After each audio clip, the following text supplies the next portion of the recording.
Hello everyone. My today's topic is aspiration of Indian society, Bharatiya Samaj की आकांक्षाएं या अपेक्षाएं। तो इसमें सबसे पहले नज़र डालते हैं व्हाट इज़ एस्पिरेशन। आकांक्षा क्या है? A strong desire to achieve something is aspiration. लक्ष्य प्राप्ति की इच्छा या अभिलाषा। इसके लिए वांछित शब्द का भी उपयोग होता है। एस्पिरेशन प्रायः द्विपक्षीय होती है।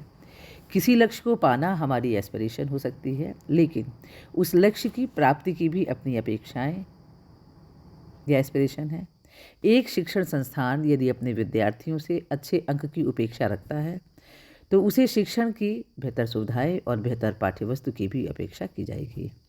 माता पिता व बालक का उदाहरण देखें, शिक्षक व शिक्षार्थी का उदाहरण देखें। यही कारण है कि भारतीय समाज में यदि हमारी कुछ अपेक्षाएं हैं, एस्पिरेशन है, तो भारतीय समाज भी हमसे कुछ अपेक्षाएं रखता है।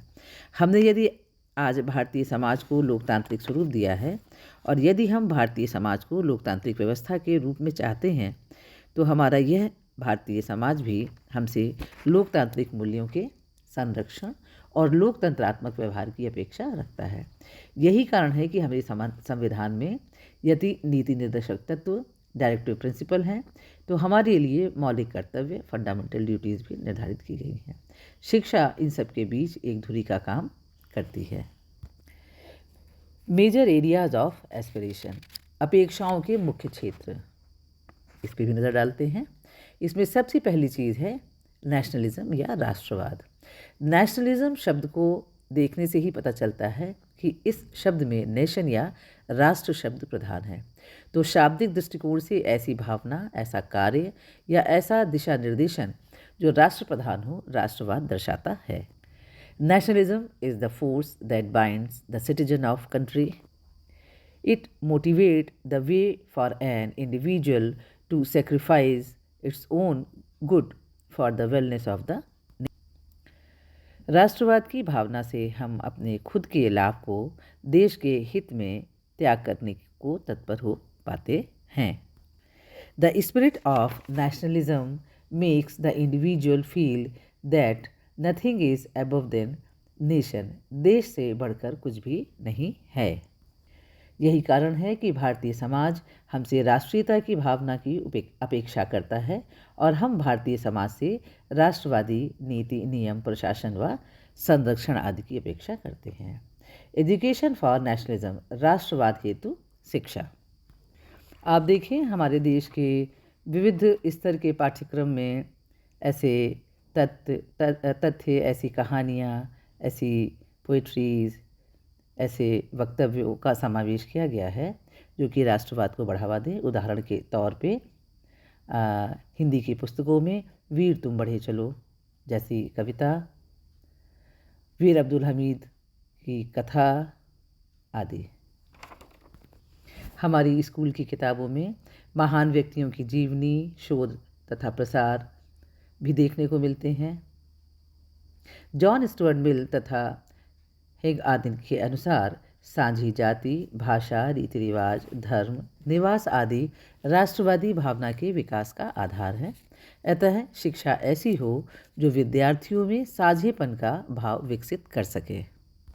और अब बात करते हैं सोशल ऑर्डर की, सामाजिक व्यवस्था। Social order is an organization of various units of society. समाज के भीतर की विभिन्न व्यवस्थाएं, परिवार, धर्म, समुदाय, कार्यक्षेत्र, वर्ग। डेविड पोपेन के अनुसार एक सामाजिक प्रणाली उन व्यक्तियों या समूह का एक समूह है जो एक दूसरे के साथ सहसंबद्ध हैं। टाइप ऑफ सोशल ऑर्डर, सामाजिक व्यवस्था के प्रकार ये हैं: family, economic order, political order, religious order, legal order. परिवार, आर्थिक व्यवस्था, राजनीतिक व्यवस्था, धार्मिक व्यवस्था तथा कानूनी व्यवस्था। एजुकेशन एंड सोशल ऑर्डर, शिक्षा तथा सामाजिक व्यवस्था। शिक्षा इस प्रकार की हो जो भारत की सामाजिक व्यवस्था की विविधताओं में बालक को समायोजित कर सके। मिलजुल कर काम करने की वृत्ति का विकास, कॉपरेशन, सामूहिक क्रियाकलाप, ग्रुप वर्क, देश की कानूनी व्यवस्था की सामान्य जानकारी, information regarding law and order, अर्थतंत्र तथा राजनीतिक क्रियाकलाप संबंधी शैक्षिक स्तर के अनुरूप सूचना पहुंचाने का कार्य। Receiving economical and political information, भारतीय सामाजिक आर्थिक राजनीतिक व्यवस्था के प्रति आस्था का भाव। Regard of Indian social economical and political system. Social justice, सामाजिक न्याय। सामाजिक न्याय से तात्पर्य समाज के सभी सदस्यों के मध्य बिना किसी भेदभाव के समता, एकता और मानव अधिकारों की स्थापना करना है, जिसका उद्देश्य समतामूलक समाज की स्थापना है। Social justice is justice in terms of the distribution of wealth, opportunities and privileges within a society. Social justice means equal rights and equal opportunity for all. Main area of social justice, सामाजिक न्याय की प्रमुख क्षेत्र हैं। जीवन के लगभग सभी क्षेत्र सामाजिक न्याय से संबद्ध हैं। इनमें मुख्य है economic, political, social, language, health care, equality.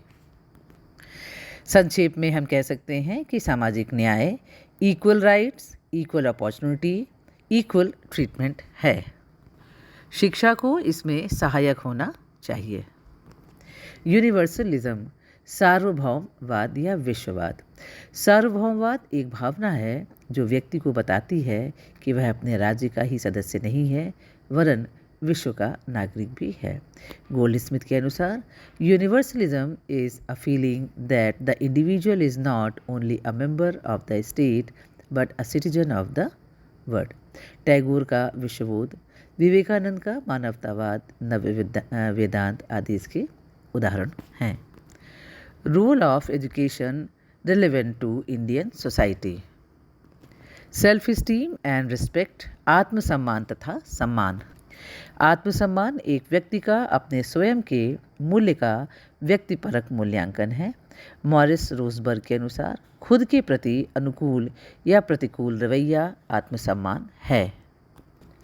Favourable and unfavourable attitude towards the self.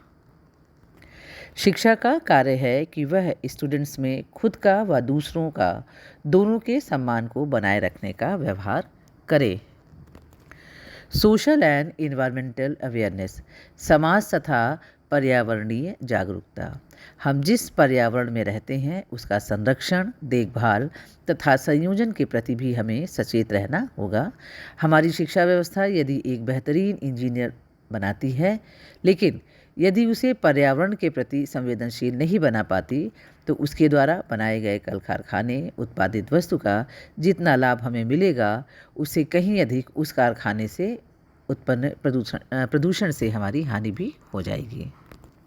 Education has to play a key role in this direction to make the people aware. There is an urgent need to develop a global understanding about perspective of the ecological, economic and moral consideration of all. In the present context, it has become essential to improve the ecological relationship, including the relationship to humanity with nature and people with each other. और तीसरी चीज़ है need for self sufficiency, आत्मनिर्भरता की आवश्यकता। Self sufficiency means to be economically, politically, educationally, professionally and morally independent. We can also include in this reference food, health issues, safety and potential of the production too. आत्मनिर्भरता का आशय आर्थिक, राजनीतिक, शैक्षिक व व्यावसायिक दृष्टि से स्वावलंबी होने से है, जिसमें खाद्य, स्वास्थ्य सेवाएं, सुरक्षा की दृष्टि से एक समाज के स्वयं के स्वावलंबी होने को भी जोड़ा जाता है।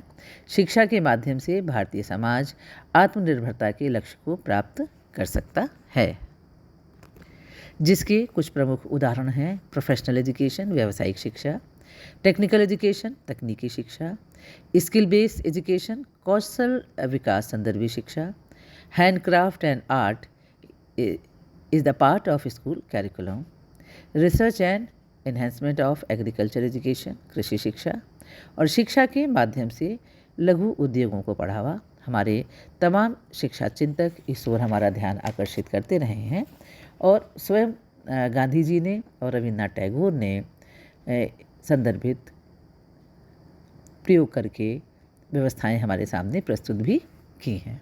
और चौथी बात है सेल्फ एक्चुअलाइजेशन की या आत्मबोध की।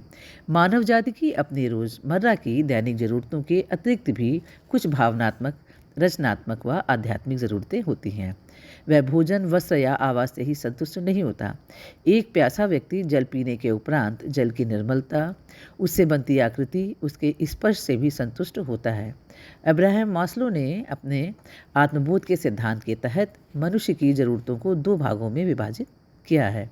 पहला है बेसिक नीड, मौलिक अथवा न्यूनतम आवश्यकता, और दूसरी है ग्रोथ नीड, विकास आवश्यकता।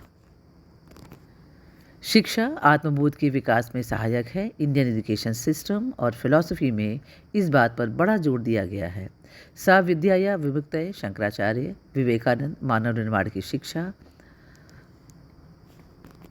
टैगोर के शांति निकेतन में शिक्षा के संदर्भ में किए गए प्रयोग इसके प्रबल उदाहरण हैं। वे कहते भी हैं कि सर्वोच्च शिक्षा वह है जो संपूर्ण सृष्टि से हमारे जीवन का सामंजस्य स्थापित करती है। विवेकानंद ने भी आंतरिक पूर्णता का बाह्य प्रकाश की बात कही। उन्होंने बताया कि शिक्षा आत्मबोध में सहायक है। प्रोफेसर लास्की ने कहा था, नागरिकों की शिक्षा आधुनिक राष्ट्र का हृदय है। डॉक्टर सर्वपल्ली राधाकृष्णन ने भी कहा था कि हमारी शिक्षा पद्धति को सामाजिक व्यवस्था के लक्ष्य में ऐसे मार्गदर्शक सिद्धांत को ढूंढना है जिसके लिए यह तत्पर है और सभ्यता की उस प्रकृति में जिसको बनाने की यह आशा करती है। कोठारी कमीशन 1964-66 ने भी शिक्षा के जो उद्देश्य बताए उसमें उत्पादकता के विकास, आधुनिकीकरण की प्रक्रिया का त्वरित विकास, मॉडर्नाइजेशन, सामाजिक एवं राष्ट्रीय एकीकरण की प्राप्ति, achieving school, social and national integration, सामाजिक नैतिकता एवं आध्यात्मिक मूल्यों के विकास की बात की। राधाकृष्णन ने कहा था, education should be man making and society making. शिक्षा को मानव निर्मात्री और समाज निर्मात्री होना चाहिए। स्पष्ट है कि शिक्षा के नज़रिए से, शैक्षिक व्यवस्थाओं के नज़रिए से देश की आकांक्षाएं विद्यार्थियों से और विद्यार्थियों की आकांक्षाएं देश से हैं। इन दोनों के बीच तालमेल बनाना होगा। हमारी शिक्षा व्यवस्था को बच्चों की ज़रूरतों के अनुरूप और बच्चों का विकास देश की अपेक्षाओं के अनुरूप करना होगा, तो एक बेहतर शिक्षा व्यवस्था हम अपने देश में विकसित कर पाएंगे और बेहतरीन शिक्षा अपने बच्चों को दे पाएंगे। Thank you all.